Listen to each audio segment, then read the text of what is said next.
All right, people. This is your box office update for Monday, June 30th, 2025. We had a fascinating weekend at the box office with the debut of two big new movies. One, a nice little hit, nice big hit, and number two, a big old flop that really surprised me. So let's get into it. Number one was F1 the movie starring Brad Pitt. This was the draft pick of Load Bearing Beams. That's me, and also Lacey, but actually me. And I am very happy for my pick. I thought there was a chance that this might be the sleeper hit of the summer because it's just a regular old movie. We used to get these. We used to make things in this country, damn it. We used to get 30 F1s a year, and your aunt and uncle would go see it, and then they'd talk to you at the picnic. They'd be like, did you see the F1 movie? But I didn't see it, but I'm looking forward to seeing it. Directed by Joseph Kosinski, he of Top Gun Maverick. He's now firmly entrenched as our guy who makes big old fashioned pictures. I really like his movie, Only the Brave, his firefighting movie that he made before Top Gun Maverick. It is a very sad movie, but I really recommend you check that out. It's a underseen movie. Anyway, F1 made $55.6 million in its first week.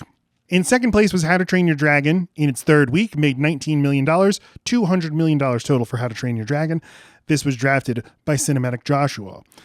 In third place, Pixar's Elio. This was also drafted by Cinematic Joshua. It made $10.7 million for a $42 million total, drafted by Cinematic Joshua. This is its second week, and this is really bad for Pixar. A Pixar movie used to be a big, giant event. What was the last non-sequel or spin-off Pixar movie that was, I guess it was Coco, unless I'm missing something. Coco in 2017. All the big Pixar movies since then have been sequels, right? Incredibles 2, Toy Story 4, Inside Out 2.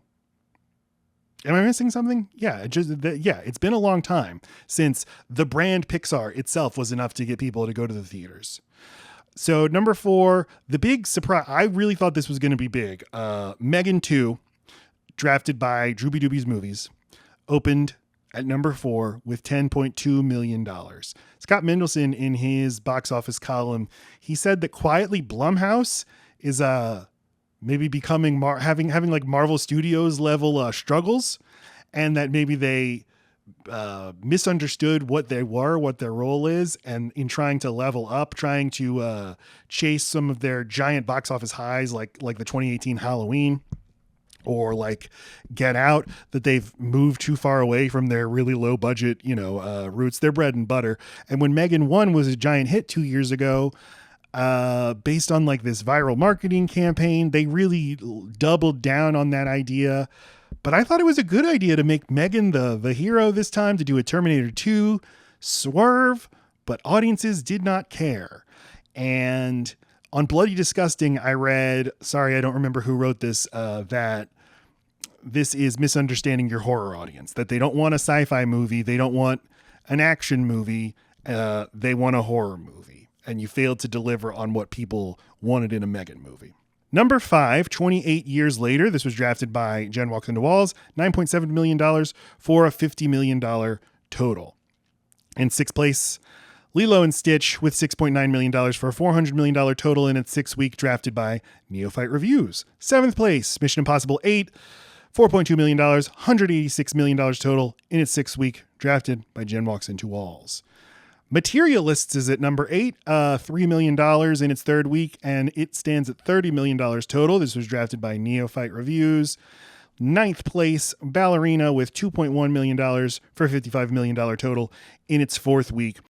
Ballerina, a spinoff of the John Wick franchise. I mean, so many studios, and these mid-major studios like Lionsgate for John Wick and like M3gan for Blumhouse, they're like, we need our franchise, we need our spinoff, we need our, tentpole with all the various ancillary parts that go off in all their own different directions. And I was talking with Patrick Perot, who also is a member of this fantasy league, over the weekend. When is the last time a spinoff outside of the MCU, or I guess DC, a theatrically released spin-off movie succeeded financially? Truly, when is the last time?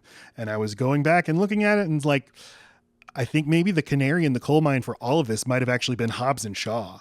in 2019. That was 2019. Yeah, when that didn't do as well as they anticipated. That like actually what people like about their franchises is the people themselves. They like watching the people. They don't want to watch one person or two people like Hobbs and Shaw go off on their own way. They want to see all their favorite friends together at the same time. Anyway, number 10, Karate Kid Legends had $1 million in its fifth week for $52 million total, and it was drafted by Smash Trivia John. So the standings are a little shuffled now.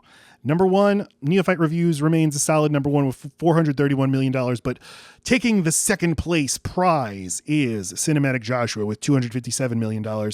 In third place, Jen Walks into Walls with $254 million. Fourth place, Smash Trivia John with $113 million.